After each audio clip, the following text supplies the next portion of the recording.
would like to welcome Sir Michael Baba, who is a renowned worldwide reformer and was advisor to ex-Prime Minister Tony Blair. And we thank him for his time that he is sharing with us. And Sir Michael Baba, we would like to start off the proceedings right away. And I apologize for the fact that the proceedings would be in Urdu, but if there are any questions, clarifications, I myself or Dr. Sania Nishtar can elaborate or clarify or translate. So once again, welcome Sir Michael Baba. Please go ahead.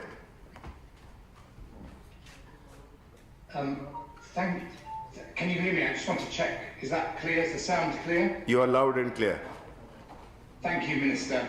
And thank you, Dr. Sania Nishtar. It's a pleasure to join you at this media event in Pakistan.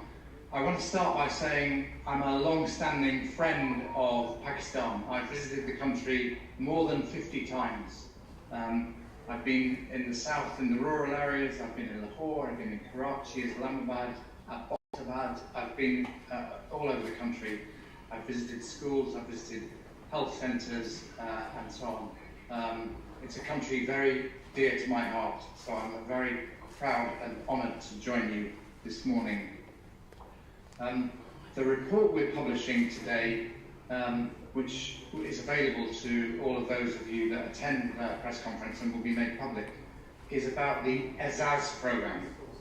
I think you're familiar with the EZAZ programme, but before I make my comments, I thought I'd just give you an outline of the programme, and clearly Dr. Sania can give you all the detail you could possibly want.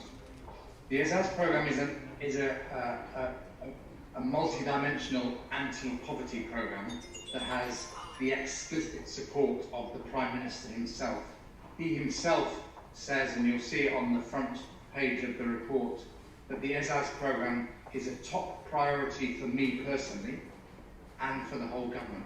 So that's what the Prime Minister thinks about this programme. It's a top priority for him and his government, and he's his special assistant, Dr. Sania Nishtar, to oversee that programme. The programme has, I won't go into a lot of detail, but just to give you an idea, it has 4 pillars. One dealing with elite capture and governance. A second one providing a safety net for everybody in Pakistan, regardless of their background. The third one is about human capital development, health and education. And the fourth one is about jobs and livelihoods. And the idea of the programme is that if you do all those 4 things, you don't just address the symptoms of poverty, you address the causes of poverty. And the programme is in that sense comprehensive and ambitious. And in order to oversee the programme, the Prime Minister and the bureaucracy in Islamabad has created a new ministry called PASS, Poverty Alleviation and Social Security, with 2 excellent secretaries there working with Dr. Sania to ensure that this programme is successful. And because of the breadth of the programme, it involves many of the other ministries in the country, and indeed it involves not just the federal government, but the provincial governments. So these are the words of background so you understand the scale and ambition of the EZAZ programme. I want to now say 4 things about what we saw, what we think about that programme now we've had time to examine it and to prepare this report. The first thing to say is that it's had a very strong first year or so. It's got off to a really good start. And when you imagine that this was established before the COVID-19 crisis, you realise that is an impressive achievement to have a successful year through such a challenging time in Pakistan and indeed everywhere across the world. What we've seen in that year or so of the establishment of EZAZ is a shift from the politics of patronage, using politics to reward your friends, to the politics of performance, using politics to deliver for the people, measurable results. And that's a very, very important shift.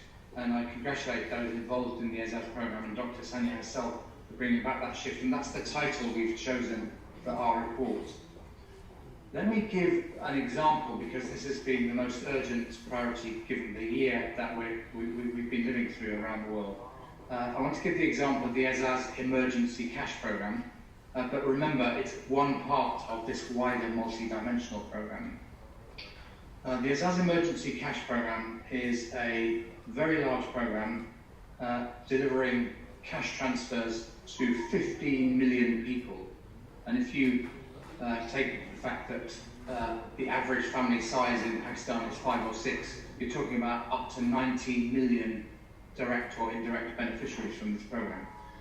And what Dr. Sania and her colleagues in the past ministry have done is deliver that cash in a way that is rapid, is efficient, is digital, and has massively reduced any risks of corruption.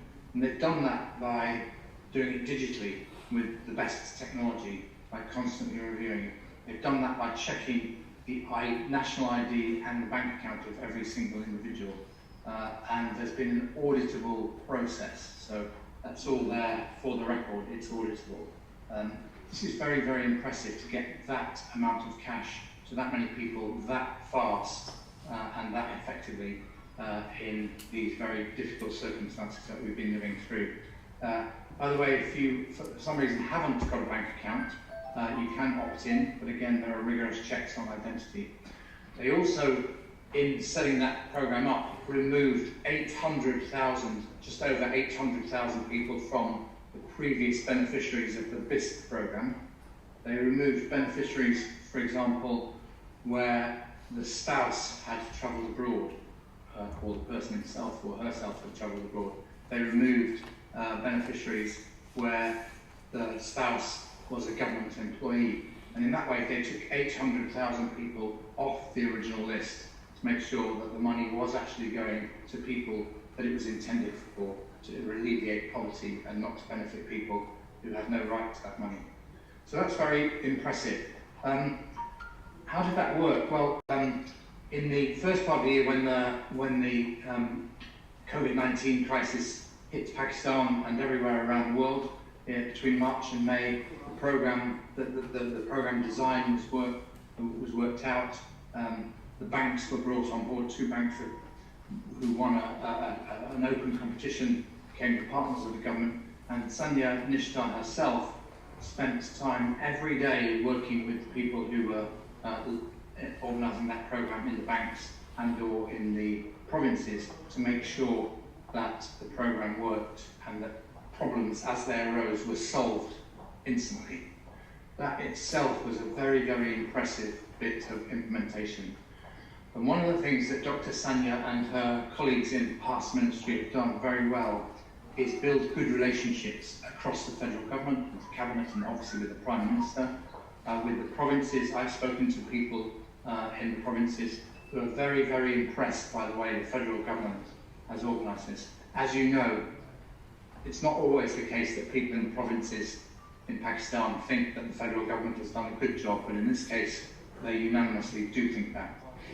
I've spoken to the people in the banks. They too are very impressed by the daily routines that Dr. Sania achieved. And above and beyond all of that very meticulous implementation, Dr. Sania and sometimes the Prime Minister as well made field visits to check that the programme was working at the front line. They weren't just waiting in Islamabad to hear the feedback, they went to find it. They went to see what was happening for themselves.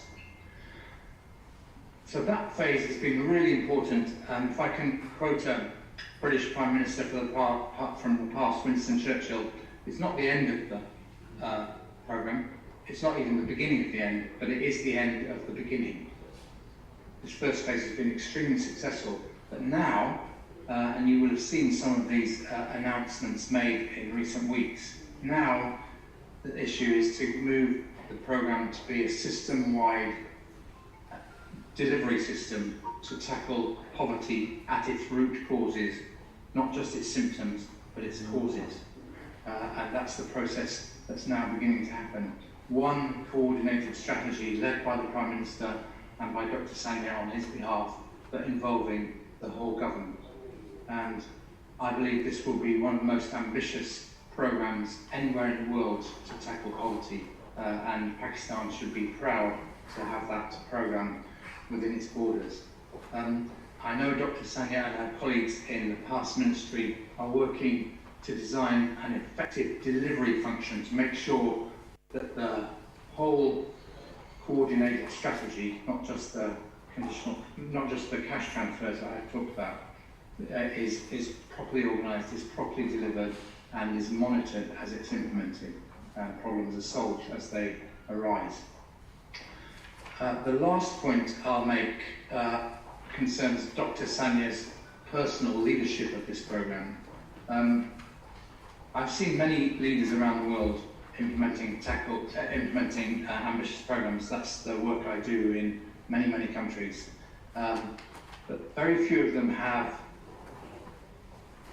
all the qualities that Dr. Sania represents. Her dedication to the people of Pakistan, complete commitment to addressing poverty across the country, commitment to this programme, and loyalty to the government, ambition, a belief that even in very, very difficult times, this is a job that can be done and will be done and will make a big difference to the whole country. Clarity, so she doesn't hide problems. When she sees them, she looks them in the face and she tackles them. She works with her colleagues to solve those problems. In the early days of the design of the programme, she had a board with lots of yellow sticky labels on it, and she carried it round Islamabad through ministries saying, this is what I'm going to do, what do you think, consulting people, getting them on board, sharing her thinking with them and learning from them all the time. That then became the first draft of what is now this ESAS programme. Her perseverance, this is difficult work. Addressing poverty in any country is a very challenging thing to do. It needs persistence. It needs to be seen through day after day. It's not something you announce in a press conference and then leave it to work. You have to work at it daily. She is working day and night to get this job done, along with her excellent secretaries. So I congratulate her on that. And probably the most important thing I haven't mentioned yet, and everybody I've spoken to, whether in the banks or the provinces or the different parts of the federal government, has huge respect for Dr. Sania's integrity. They trust her. They know that she is somebody who's genuinely committed to the politics of performance, not the politics of patronage. So those are my opening remarks. Thank you again, Minister, for the opportunity to contribute. Thank you, Dr. Sania, for the opportunity to collaborate with you, and thank you to everybody in Pakistan for the opportunity to join you for this conversation. Thank you, Sir Michael Baba, for your views. Now I would request Dr. Sania Nishtar if she wants to say a few things. Thank you, Minister Saab. I'll be very brief. I want to thank you, Michael. We're deeply honored, deeply humbled by your comments. Sir Michael Barber is a great friend of Pakistan. He knows Pakistan very well. He's been deeply involved in assessing various initiatives. He's been advising governments. He's traveled in Pakistan far and wide. He knows the system extremely well. And I want to thank him for the time and attention he's given to ESAS. I want to thank him for making ESAS a part of his research. And I want to thank him for the encouragement and for the very valuable recommendations that he has given us. Michael, I'm going to switch to Urdu and we will make the proceedings of this press conference available to you, and will direct and translate any questions that we have. But let me begin. मैं इब्तिदा करना चाहती हूँ। सबसे पहले तो minister साहब का कि वो आज खुद तशरीफ़ लाए, उनकी सरबराही में ये प्रेस कॉन्फ्रेंस मुनक़िद हुई। बहुत से सीनियर मेंबरान आज यहाँ मौजूद हैं। मैं आपका शुक्रिया अदा करना चाहती हूँ कि आपने टाइम निकाला। सर माइकल बार्बर हुकूमती अमूर में एक वर्ल्ड अथॉरिटी माने जाते हैं। خاص طور پہ حکومتوں کی جو ڈیلیوری کیپیبلٹی ہوتی ہے، ان کی جو کارکردگی سے متعلق جو سائنس ہے جس کو ڈیلیورولوجی کہتے ہیں، یہ لفظ انہوں نے ایجاد کیا، اس پہ کتابیں لکھی، مراسلے لکھے. How to run a government جو ان کی کتاب ہے پینگوئن پریس کی، بہت ہی مشہور کتاب ہے.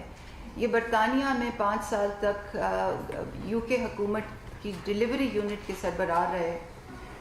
بہت سے ملکوں کے سربراہان کو کی یہ رہنمائی کرتے ہیں اور بہت سی ان کی پبلیکیشنز ہیں.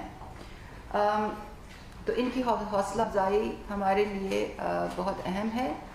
ان کے مشورے بھی ہمارے لیے بہت اہم ہیں، کیونکہ انہوں نے جو رپورٹ ہمارے ساتھ شیئر کی ہے اس میں احساس پروگرام کو بہتر کرنے کے لیے بھی بہت سے مشورے شامل ہیں.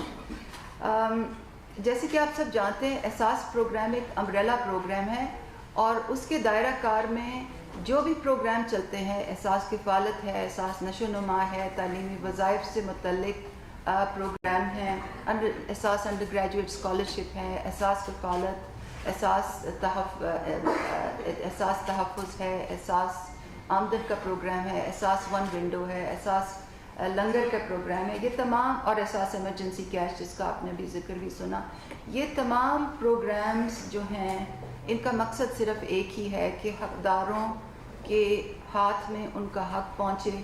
یہ حکومت پاکستان کے کندھوں پہ ایک بہت ہی اہم ذمہ داری ہے، اور اس ذمہ داری کو نبھانے کے لیے ہم نے ایک نظام بنانے کی کوشش پچھلے 1.5 سال سے جاری ہے. مقصد یہ ہے کہ یہ نظام کرپشن سے پاک ہو، یہ نظام غیر سیاسی بنیادوں پہ چلے، ایک منظم انداز سے چلے، اور ایک شفافیت کو سامنے ملحوظ رکھتے ہوئے یہ نظام چلے. ہم پچھلے 1.5 سال سے دن رات اس نظام کی تشکیل کے لیے محنت کر رہے ہیں، اور ساتھ ساتھ پروگراموں کو بھی رول آؤٹ کر رہے ہیں، ان کو پائے تکمیل تک بھی پہنچا رہے ہیں، اسکیل اپ بھی کر رہے ہیں. یہ بہت مشکل اور کٹھن کام ہے، اور ابھی بہت لمبا راستہ باقی ہے. یہ سفر ہمارا جاری رہے گا.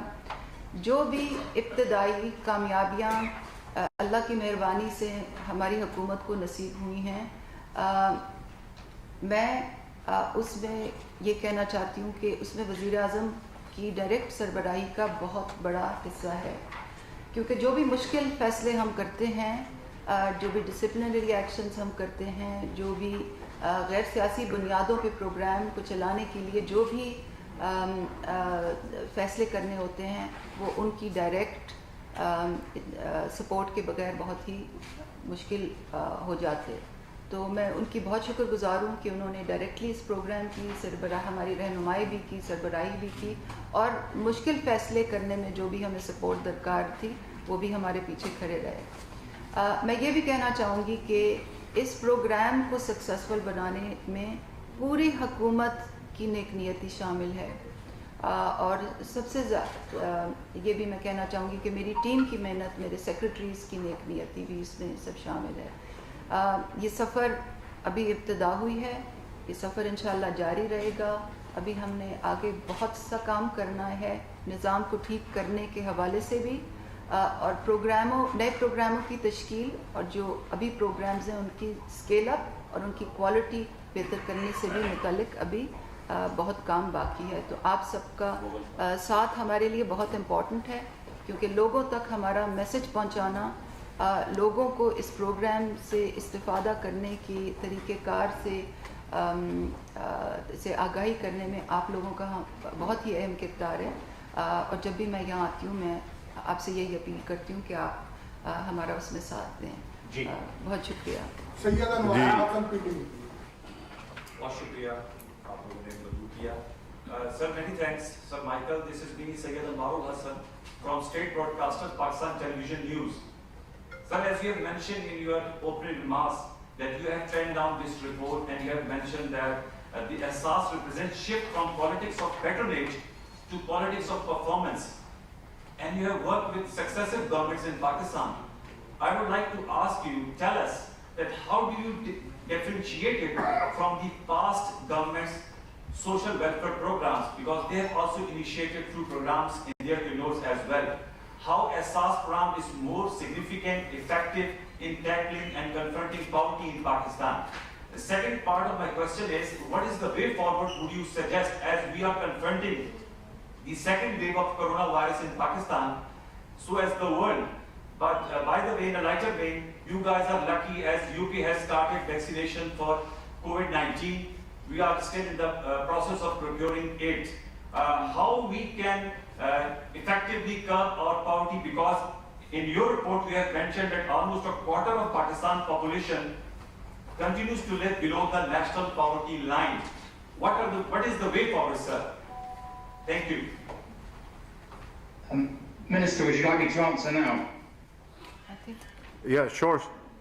Please go ahead. Well, first of all, thank you very much for your questions. On the first question, I work with governments all over the world from different party backgrounds. I look for people and politicians and programs that are designed to benefit people practically in their lives. Maybe it's a health program, an education program, an anti-poverty program, a jobs development program, those kinds of things. I'm not party political. In Britain, I've done work for the British government under 6 different prime ministers, right back to John Major. So that's what motivates me. I want to see governments doing effective work that benefits ordinary citizens and enhances their lives and gives them fulfilment and the opportunity to grow with their family, with their community, and contribute economically as well as socially to wherever they live. That's what I do. And in my many visits to Pakistan, I spent much time in Punjab working on health and education programs. I admire the work that was done in Punjab on those health and education programs. A lot of benefits were brought to those programs, and I salute the people who worked on them across the province. And now the same about this program. What I don't like anywhere in the world is where political progress is simply about winning power and providing jobs or opportunities or even corruption for one's friends. So the programs I like are the ones that deliver for citizens. That's why, as Dr. Sania said in her opening remarks, I'm focused on delivery, or I call it deliverology. That's what I do. So I've loved my visits to Pakistan. I've seen good and bad and indifferent, but I've seen beneficial and good things over many of those visits. And I salute all the people in Pakistan, regardless of the party they're in, that are working for the benefit of the ordinary people of Pakistan.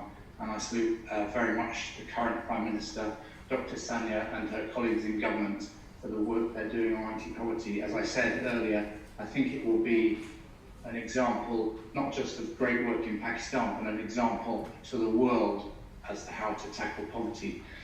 On the second question, I don't know, Britain doesn't feel all that lucky, although we have started a vaccination program. I agree, it's great to be on that case, but we've had a very tough year, as has Pakistan, as have many countries.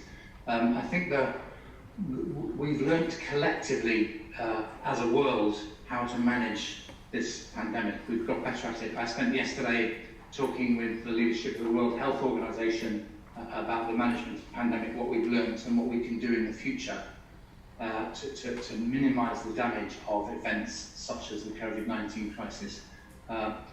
While we wait for the vaccination to be spread around the world, as you probably know, there's a big effort funded in part by the Gates Foundation, partly by other large global donors, called COVAX, to get the vaccination around the world as rapidly as possible over the next year or two, and people are working on that. That's a good thing.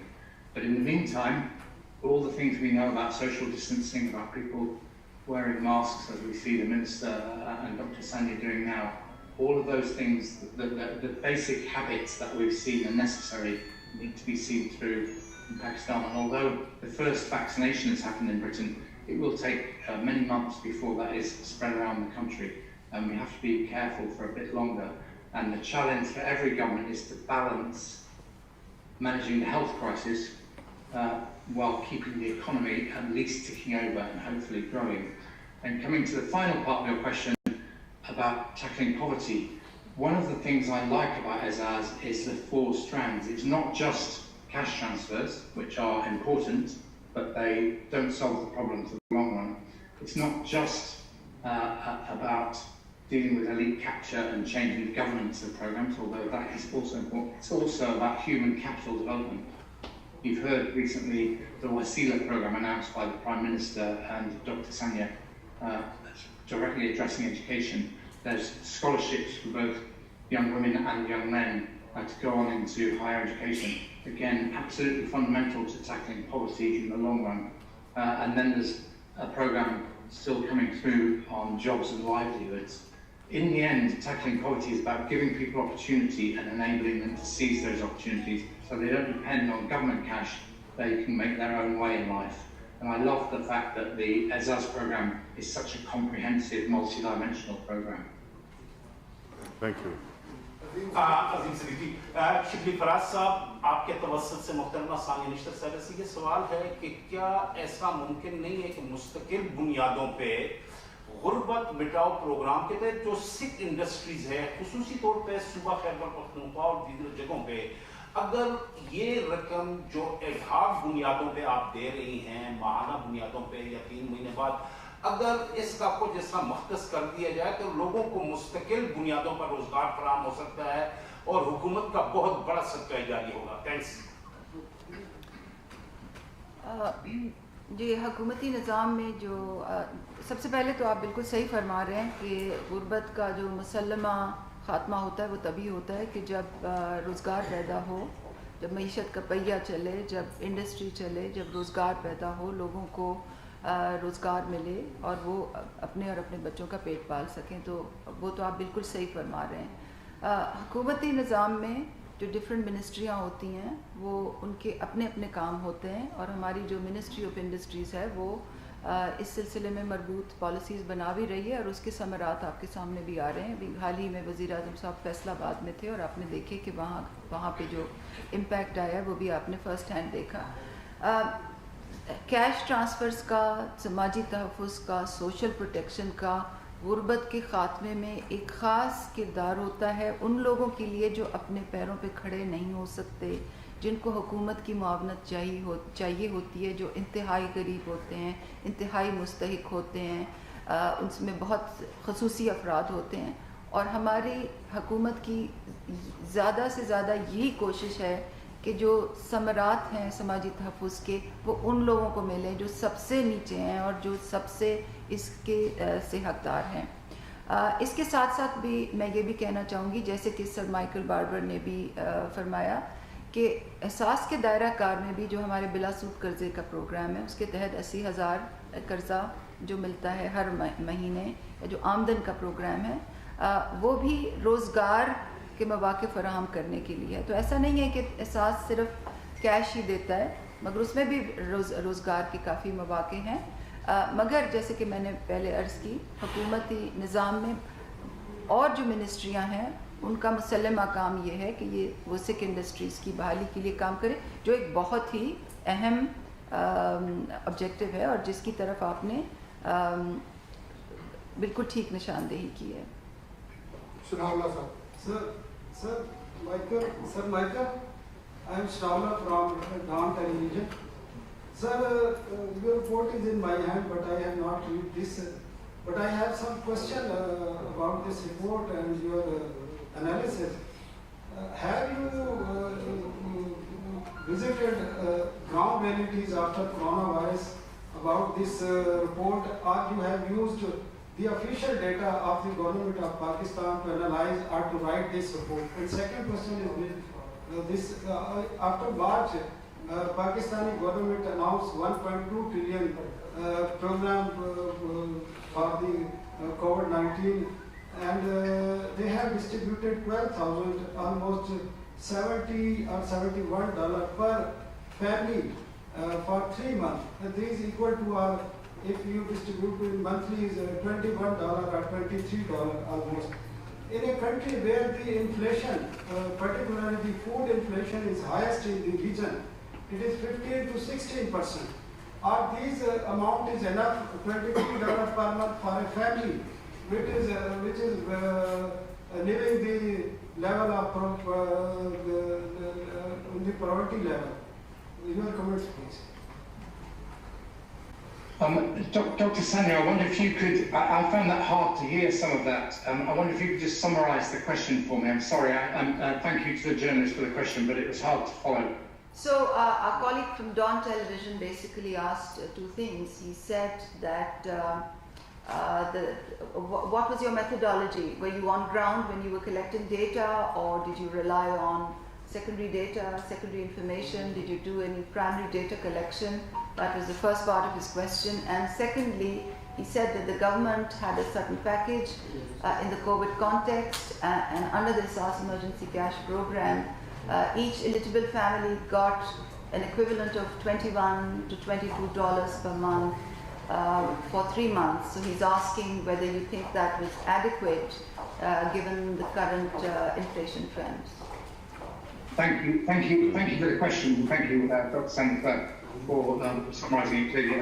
Apologise to the journalists for not hearing the first time. On the methodology, my team, I had a team working with me on this report, and 2 of them were in Pakistan, one in Islamabad, one in Lahore.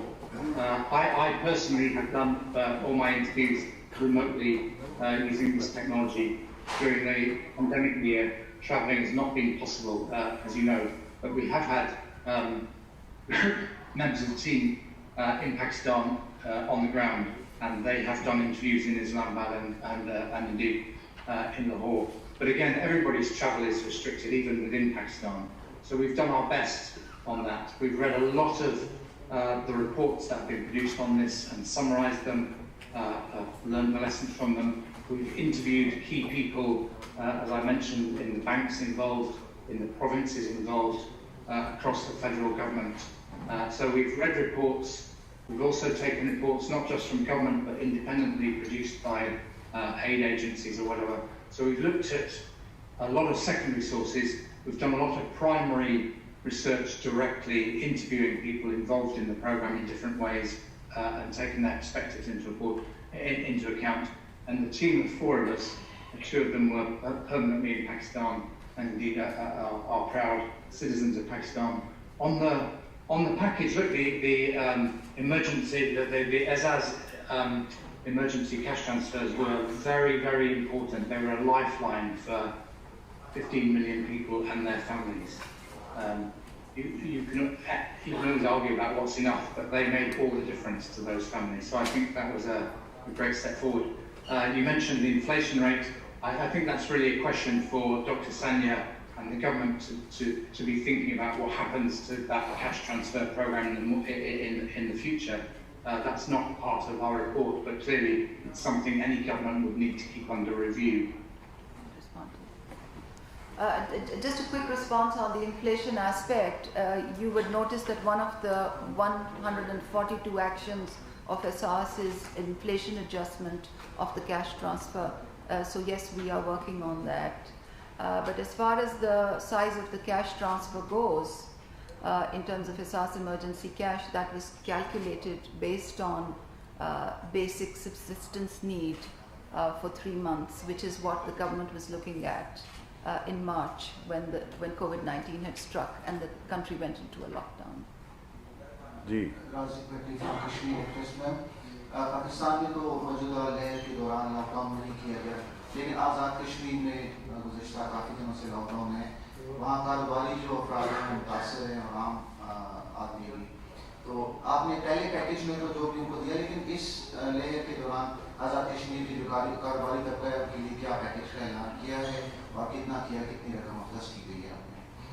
Sir, आप से question ये है कि GB को आज आपने सूबाई setup दे दिया।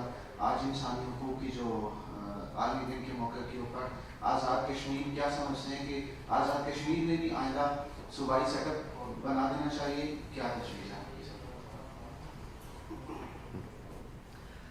गवर्नमेंट ऑफ AJK से अगर कोई स्पेशल रिक्वेस्ट आई है कोविड कॉन्टेक्स्ट में असिस्टेंस के लिए, तो मैं उससे वाकिफ़ नहीं हूँ, और अगर वहाँ से कोई स्पेशल रिक्वेस्ट आएगी तो I am sure the government will deal with it on a priority basis. जहाँ तक आपने जो आपका सवाल का दूसरा हिस्सा था, उसका मैं ये कहूँगा कि कल मैं और अली अमीन गंडापुर साहब जो कि मुतल्लिका वज़ीर हैं इन इलाक़ों के, हम एक باقاعدہ پریس کانفرنس کر رہے ہیں جس میں آپ کو تمام ان سوالات کا جواب مل جائے گا. اچھا میڈم ایک سوال ہے کہ انتہائی غریب لوگوں کے لیے خاص پروگرام ہے, انتہائی اچھا پروگرام ہے لیکن لوگوں کو انفارمیشن نہیں ہے, لوگ اس تک پہنچ نہیں پا رہے, ان کو سمجھ نہیں ہے کہ ہم تو کیا کوئی ایسا فرنیچائز ٹائپ یا کوئی ایسی جگہ بنائی جا رہی ہے جہاں ہر بندہ جا کے اپنی انفارمیشن دے سکے اور ڈیٹا کلیکٹ کروا سکے کہ میں اس کے لیے اہل ہوں یا نہیں, کیونکہ ہم نے جو کلیکشن ڈیٹا کلیکٹ کیا اس میں لوگوں کو پتہ نہیں ہے کہ ہم اس کے اہل ہیں, غریب انتہائی غریب لوگ ہیں لیکن نہ ان کے پاس انٹرنیٹ کی فیسلٹیز ہے نہ کوئی دوسری فیسلٹیز ہے, اس بارے میں آپ کیا کہتے ہیں؟ آپ کا بہت اچھا سوال ہے, کیونکہ ہمارے لیے اب کیونکہ پروگرامز کچھ حد تک پہنچ گئے ہیں اور اب ہم ان کی اسکیل اپ کے لیے کوششیں جاری ہیں, ہمارے لیے سب سے بڑا چیلنج ہی انفارمیشن ہے کہ لوگوں تک انفارمیشن پہنچے, کریکٹ انفارمیشن پہنچے, اور جو بدعنوان عناصر جو ان کو معصوم لوگوں کو ٹرک کرنے کی کوشش کرتے ہیں وہ انفارمیشن ان تک نہ پہنچے. تو اس سلسلے میں ہم کافی اقدامات کر رہے ہیں اور انشاءاللہ 2021 کے پہلے کوارٹر میں آپ دیکھیں گے کہ احساس کا ایک احساس سینٹر کھل جائے گا جو پھر باقی ڈویژنز میں ریپلیکیٹ ہوگا. احساس سینٹر میں ون ونڈو آپریشنز کی سہولیات ہوں گی کہ اگر کسی نے رجسٹریشن کرانی ہے تو وہاں آئے, کسی کی کمپلینٹ ہے تو وہ وہاں آئے, کسی نے اپنی ایلیجبلٹی دیکھنی ہے تو اس کے لیے وہاں سہولت موجود ہو, اگر کوئی حقدار ہے تو وہ اے ٹی ایم سے وہاں پیسے نکالنے آئے, اگر وہ پھنس جائے تو وہیں کمپلینٹ والے لوگ بیٹھے ہوں, وہیں پہ احساس آمدن کا ڈیسک ہو, احساس بلا سود قرضے کا ڈیسک ہو, وظائف سے متعلق تفصیلات لوگوں کو مہیا کیے جائیں, مستحق گھرانے اپنی خواتین کو کیا روزگار کے مواقع دے سکتے ہیں وہاں اس کی بھی انفارمیشن موجود ہو, نشو و نما کے بھی کیوسکس موجود ہوں. تو انشاءاللہ اگلے 3 ماہ میں جو پہلا احساس سینٹر ہے وہ کھل جائے گا, آپ سب کو انشاءاللہ میں وہاں دعوت دوں گی. اور احساس سینٹر کے ساتھ ساتھ ہماری جو ڈیجیٹل انٹرفیس ہے, اب آپ یہ کہیں گے کہ بہت جو غریب لوگ ہیں ان کے پاس تو انٹرنیٹ نہیں ہوتا, مگر وہ ہم سہولت اس لیے بنا رہے ہیں کہ جو معاشرے میں لوگ ہیں جو سمجھ بوجھ رکھتے ہیں, جن کے پاس فون ہے, جو انٹرنیٹ کو ایکسیس کر سکتے ہیں, وہ انفارمیشن لوگوں تک پہنچانے میں ہماری مدد کریں. اور انوار صاحب یہاں بیٹھے ہوئے ہیں, میری ان سے خصوصی استدعا ہوگی کہ پی ٹی وی اور ریڈیو کو ہم میکسیملی اس کے لیے یوز کریں. تو انشاءاللہ اگلے 3 مہینے میں آپ آخری سوال سردار سر ایسے ہے کہ حکومت کی جانب سے جو ہے وہ کووڈ کے عدم پھیلاؤ کے لیے جو اقدامات ایک طرف کیے جا رہے ہیں اسی کا حصہ ہے. تو اپوزیشن کل ایک بار پھر اپوزیشن نے کہا ہے کہ ہم ہر صورت جلسہ کریں گے. دوسرا انہوں نے یہ بھی کہا کہ جو تھریٹس الرٹ ان کو ملے ہیں اس پہ ہم ماضی میں خان صاحب کو سیکورٹی کام کرتے ہیں, کوئی ایسی تھریٹس ہیں اور کیا اپوزیشن دیکھیں میری ریکویسٹ ہی ہوگی کہ آج شام کو میں پریس کانفرنس کر رہا ہوں اسی موضوع پہ, تو آج کے جو سوالات ہیں وہ اگر سر مائیکل بابر کی موجودگی کو ہم فائدہ اٹھا سکیں, اگر اس احساس ریلیٹڈ سوال ہوں تو ہم اپریشیٹ کریں گے. باقی جو ہے تو آج شام کو میری پریس کانفرنس ہے تو جتنے سیاسی اور دوسرے سوالات ہیں وہ آپ مجھ سے پوچھ سکتے ہیں.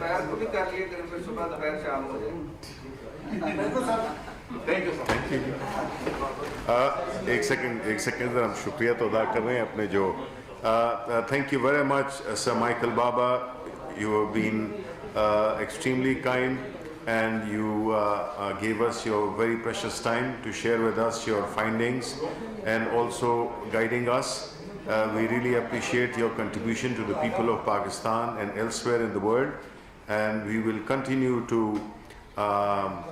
look forward to your comments, your suggestions, your appraisals, and seek your guidance in that regard, because deliverology, that the term that you have coined, is obviously a very, very interesting one and is very pertinent and is very relevant anywhere else, but more so also in Pakistan.